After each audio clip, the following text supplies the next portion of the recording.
avait pourtant reçu un écho favorable. Des klaxons avaient même retenti dans les rues de Tunis. Ce soutien de la rue apporté au président tunisien est-il toujours là? Le GTT est pour le 25 juillet, est très enthousiaste Oui. pour le 25 juillet jusqu'à nos jours. D'ailleurs, M. Nordine Tabou, bien ami, l'a souligné plusieurs fois. Et pas question, il a souligné pas question de retourner à l'avant 25 juillet à ce qu'il appelle la décennie noire. Hein, c'est l'expression de M. Nordine Taboubi, secrétaire général du LGTT.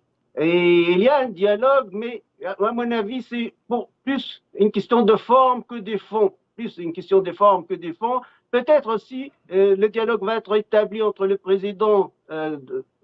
Kais Saïd et M. Nordine Taboubi, encore une fois, et il y aura une certaine réconciliation, trouver des accords, mais évidemment, l'UGTA a son poids, il faut souligner. Dommage qu'il n'est pas présent dans ce dialogue. Le GT historiquement était contre le colonialisme français. C'était un mouvement de résistance avec Farhat Hached qui était martyr de la résistance tunisienne. Aussi, il a joué un grand rôle en 1978, 84, même avec la chute de Ben Ali, avec les manifestations de l'UGT le 12 janvier 2011 à Sfax.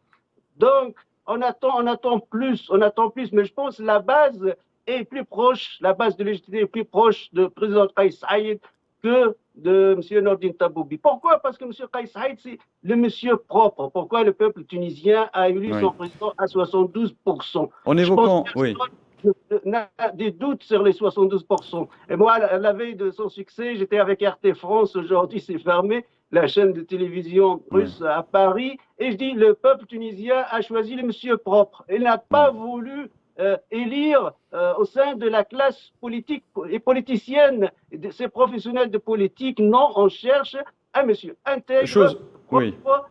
Donc, quand on parle d'un monsieur propre, c'est nettoyer partout, parce que nous savons bien que des réformes profondes, les mafias, etc., tout, il y a une grande prospérité, y compris le terrorisme, pendant la décennie noire. En parlant de l'UGTT, en évoquant l'UGTT, une chose qui a déplu, une date plutôt qui a déplu à la puissante centrale syndicale, c'est le choix du 25 juillet pour le référendum, date du début des amendements, plutôt des réformes enclenchées par Kais Saïed. Pourquoi cette date dérange-t-elle autant?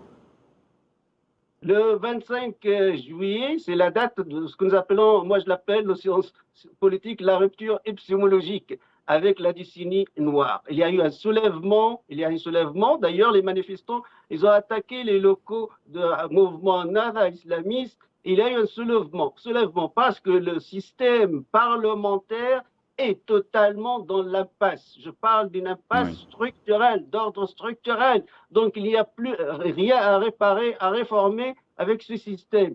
D'où de l'intervention du président. Heureusement, dans la Constitution, l'article 80 lui permet l'intervention, soutenue à mon avis par l'opinion publique tunisienne, parce que le grand dialogue, je souligne le grand dialogue, ça sera le 25 juillet avec le référendum et le 17 décembre avec les élections parlementaires. Le grand dialogue, c'est avec le peuple. C'est le peuple qui doit dire son mot. Parce que tous ces politiciens, ils parlaient au nom du peuple, chacun au nom du peuple. Nous ne savons pas bien le peuple, qu'est-ce qu'il veut exactement. Avec les urnes, on va justement, savoir... Riyad Sidawi, pour connaître, justement, pour essayer d'en savoir un peu plus, le pays, on le sait, se dirige vers un référendum sur des amendements constitutionnels le 25 juillet.